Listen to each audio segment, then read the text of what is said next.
and gentlemen, we welcome you to Boulder County's Day in Court. Revenge is in order for all past slights and sarcasms spoken or sung on this stage in past years about our fair and freaky county.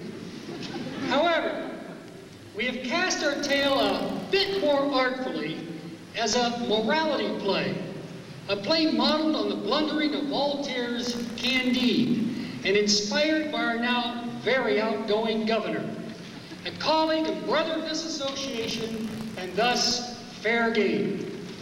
To paraphrase one of his predecessor politicians, after this year, we won't have Dick to get around anymore. But for now, on with our show, a final Lamm-Poon. The governor has retired and arrived at Dartmouth College, where he has become, of all things, an optimist. Our skit opens with the governor preparing to give his first lecture. His lecture will, of course, be given in English, not Spanish.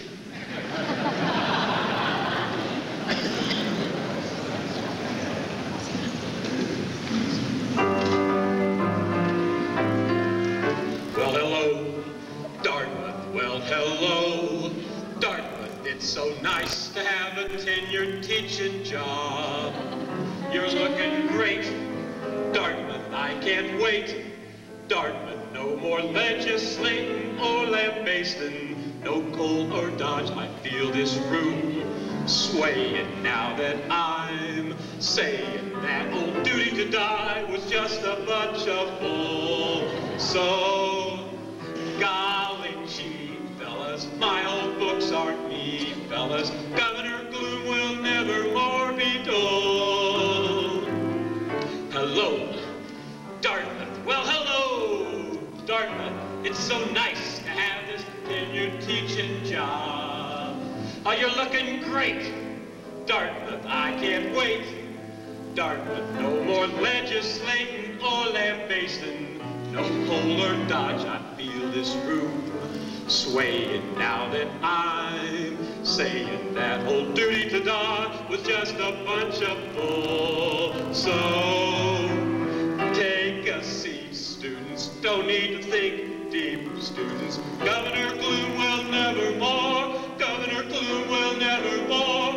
Governor Gloom will never more be told.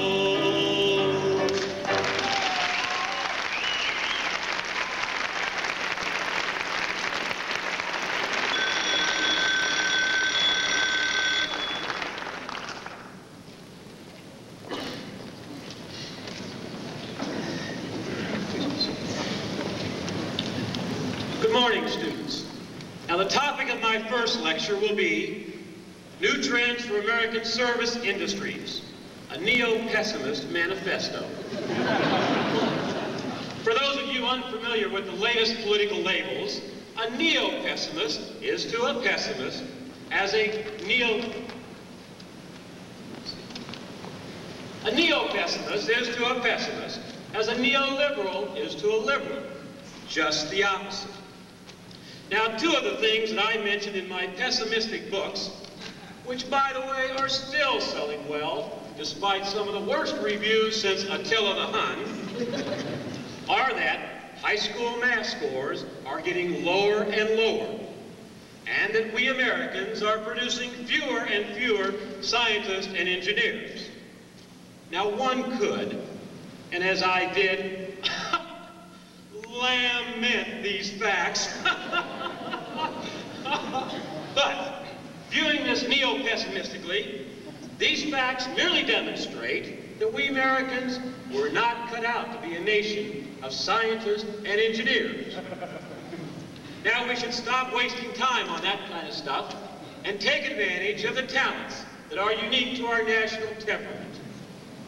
We are truly a nation of real estate brokers, of rolfers, of astrologers, of rock musicians, hot tub entrepreneurs, and lawyers. Yeah. Gosh darn it, I'm a former governor. Now stand up.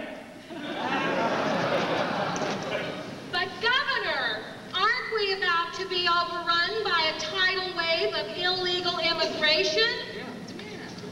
I see that you've totally misunderstood this trend. Why, we should look forward eagerly to the era when there will be 3 or 4 good, affordable, ethnic restaurants in every neighborhood. But what about what you yourself have called America's deadly decadence? What about the record federal deficit and the trade deficit? These are just the age-old techniques of capitalism at work. You water down the equity. You buy low, sell high. What? Do you know how much it costs to print a dollar bill? The profit ratio is in 6 figures, and that goes up with the denomination of the bill. Governor, I want to drop this course. I thought all I had to do to get an A in this course was write the gloomiest, most depressing papers imaginable. Well, you're right. Drop the course. Because I want nothing but the freshest, the most exciting, the most optimistic insights from my students. Why, if you think that you're going to get by citing depressing statistics and predictions of catastrophe, then you are in the wrong course. Why, try Gene McCarthy's course. I understand he's still a pessimist. Now, no Republicans are anymore, not since Ronald Reagan embraced neo-pessimism about the national debt and the tax reform bill. This course is about neo-pessimism, and it's going to be rosy and upbeat. Yes. Governor Lamb, I don't understand it all. You used to be known as Governor Gloom. Why, it's a terrible shock and a disappointment to hear you tell us now that everything's going to be wonderful. How do you explain this sudden conversion to optimism? Well, it's not just getting tenure and getting out of politics that has changed me. Why, one day I was out jogging, and a paper airplane fell down from the sky and hit me on the head. Why, I unfolded the airplane, and right at the top it said, "Recipe for a new idea." Now, I could see that that was in Gary Hart's handwriting. The rest of the word said, "Use only generic synthetic beef, made from processed, reconstituted tofu. You age it an indeterminate number of years, you change the names to protect the guilty, and you change your primary recipe from place to place to always keep your audience smiling." Why, I was overcome by this new idea, and right then and there, I became a neo-pessimist. Governor, you know darn well our parents pay a bundle in tuition for this place. And we don't know whether your course in neo-pessimism is worth it. If you're worried about your investment, I'm both a lawyer and an accountant, and I'll be able to teach you some tax law. We know how it works. Senator Armstrong showed us the way. Come on, guys.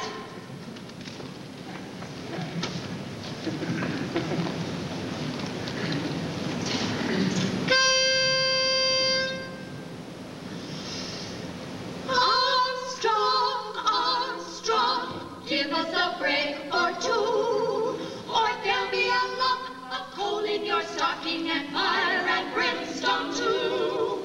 It must be a Christian charity without any tax disparity, and you'll look dumb, but we'll keep some. Our write-offs thanks to you.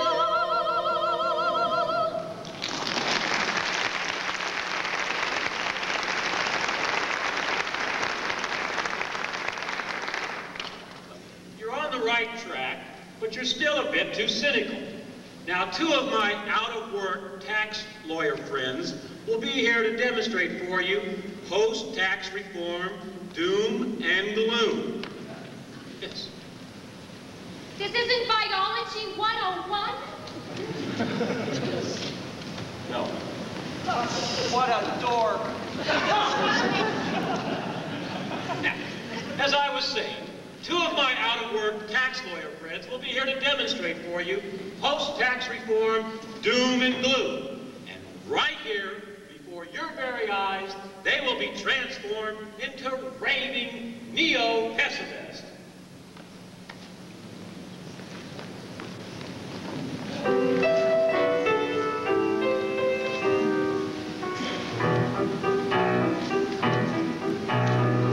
Celebrating my depreciation, capital gains for my appreciation, leisurely lunches with martinis 3. These were a few of my favorite things. Double depletion, investment tax credit, any deduction I knew I could get it. Lovely tax shelters, abusive or clean. These were a few of my favorite things. The 1040 was a challenge I took up with glee. But now that they've taken my favorite things, I can't even earn my fee. Think of the tax lawyers and unemployment, trying to find some new form of enjoyment. What will the doctors do now for a fling? Congress repealed all their favorite things. Agent or block is an obsolete shell. Gephardt and Bradley told them to go to hell. No more will bracket cream strike hearts with fear. Reagan's tax simplification is here. But take courage, don't feel helpless.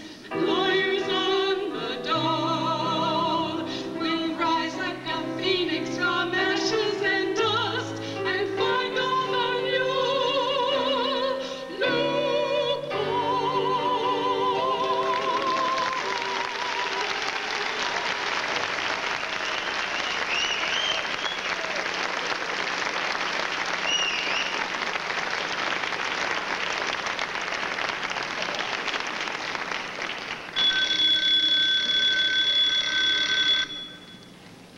Hey, goodbye.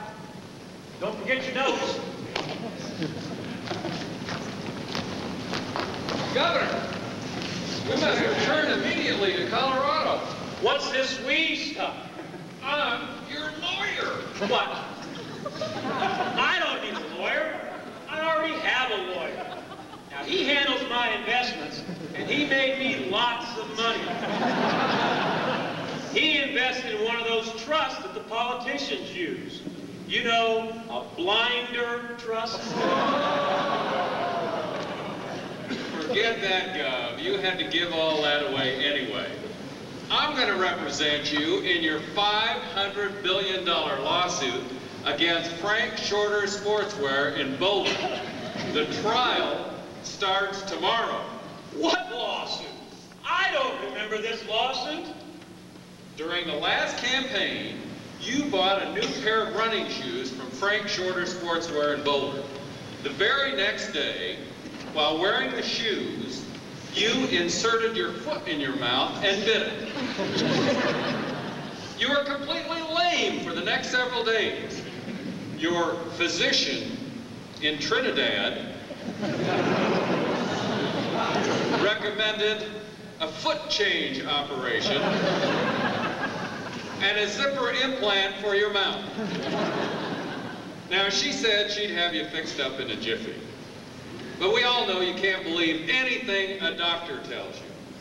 You were laid up in the clinic for the next 6 weeks. And what's more, while you were there, one of the surgeons who'd heard one of your doctor-baiting lectures performed an unscheduled lobotomy on the locus of pessimistic thinking in your brain and severed it from the rest of you. What an outrageous thing to do. I'm so glad that you sued those dastardly doctors for me. Wait a minute, Gov. You got it all wrong. I didn't sue the doctors. Their malpractice insurance has all been canceled. Besides that, venue wouldn't have been proper as to them in Boulder anyway. Why Boulder? is one of the greatest and hippest communities in all of America, at least according to Newsweek magazine, and it has a wonderful bar association and the best of all possible juries. It's got a progressive foreign policy with 3 communist sister cities. Boulder is negotiating for its 4th sister city with Muncie, Indiana. Has some of the fastest lawyers in Colorado. 2 of them won the lawyers' race this afternoon, as a matter of fact.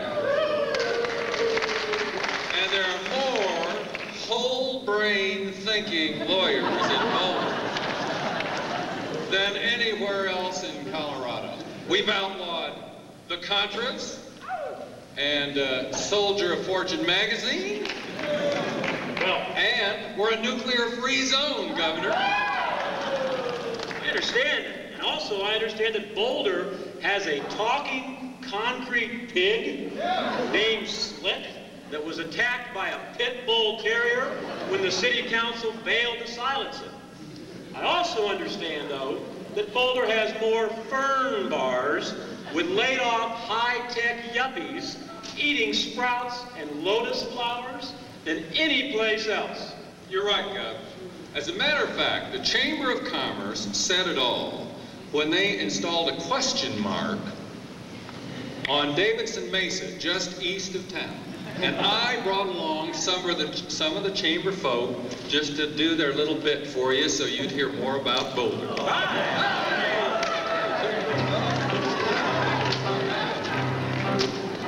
We could pick a better place to live. It ain't too swinging and it ain't too straight. Folks are always rhyming 'cause there ain't no strife. They all know that Boulder's great. Boulder's great. Gonna break a brain. Nothing because nothing. Thinking and its race. I take for the workers. Folks with style and grace. The yuppies and the party and the park with deer. Plenty of beer and fruit right here. Welcome, let me create a myth. Boils and rivers that we live with. Oh, the city where the stars come zooming down the street. And the yuppies meet and take a seat to show off their Gucci sewing needs. Your city livers do look funny on the ball. Walk along and stare and interest their crazy doings every day of all. We know we're on scale to the end, and we lead in each flashing train. And when we yell, I yippee yuppie yay. We're all the same. We're doing fine, Boulder City, Boulder City. City, Boulder, City, Boulder, City. We know we're on sail to the end. City, as we lead in each flashing new trend. City, and as we yell, yeah, a yippee yuppie yay. We're always saying we're doing fine, Boulder City, Boulder City. Our way, the hope you got thinking our border.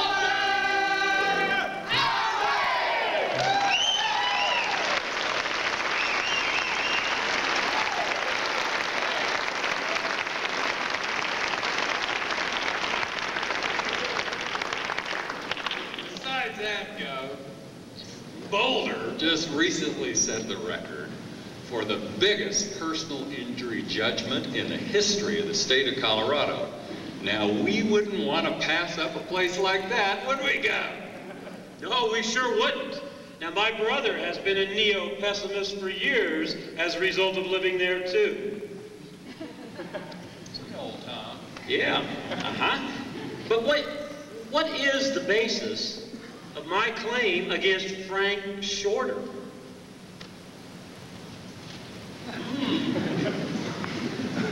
Well, let's try this.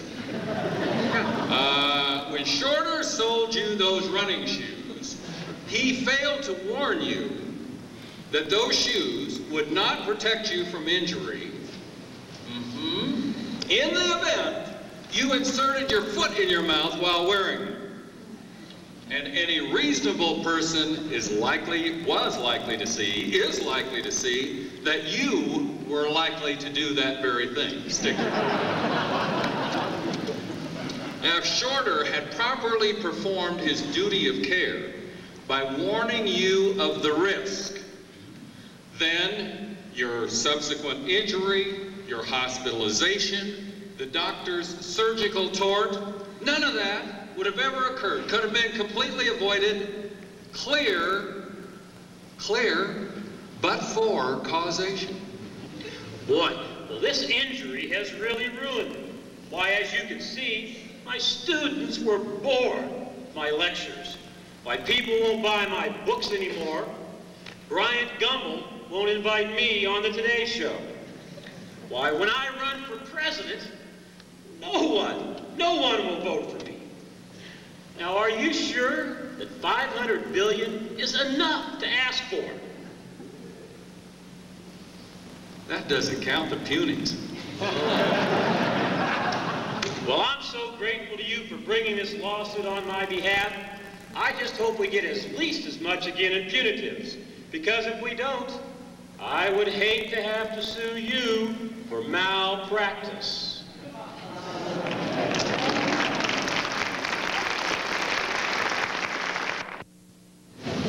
Like Voltaire's Candide, our hero begins to wander. After many adventures, crossing the Appalachians, circling through the great American desert, our hero arrives in Adams County, Colorado. At the intersection of the Boulder Turnpike and I-25, dodging the bumper cars, he comes upon two Adams County commissioners, the Honorables D. and Dumb.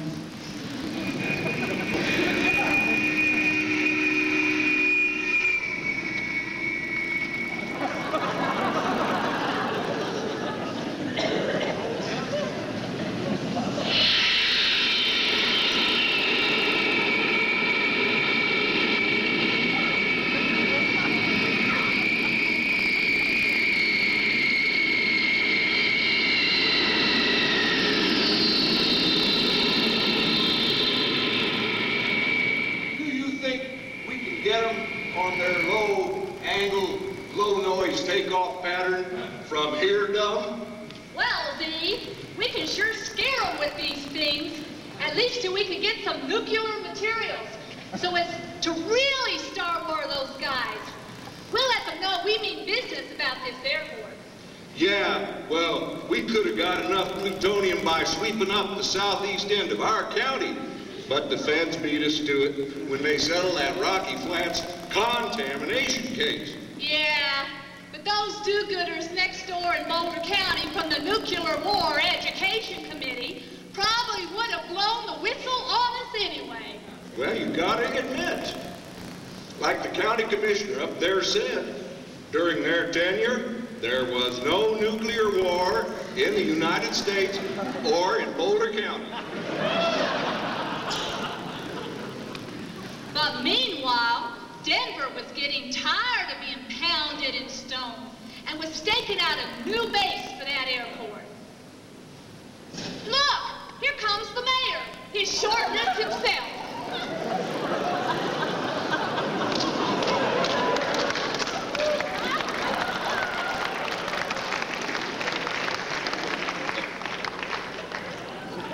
Hey, you guys, would you mind cutting down on the flashlights and mirror stuff? United and Continental have threatened to change their whole fleet here in Denver to the old Frontier logo. They call it giving us the flying F word. Yeah, but you know, we gotta bob and weave as long as this issue is still floating around in the toilet bowl of mile-high politics like a leftover. You get my drift? But you guys, don't you remember our dream? Imagine a great airport. Well, I have to admit, seems more like a fantasy now.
parking lot.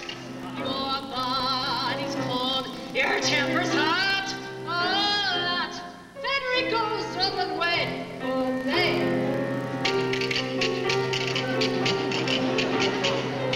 And the gate you wait, which means you're usually late.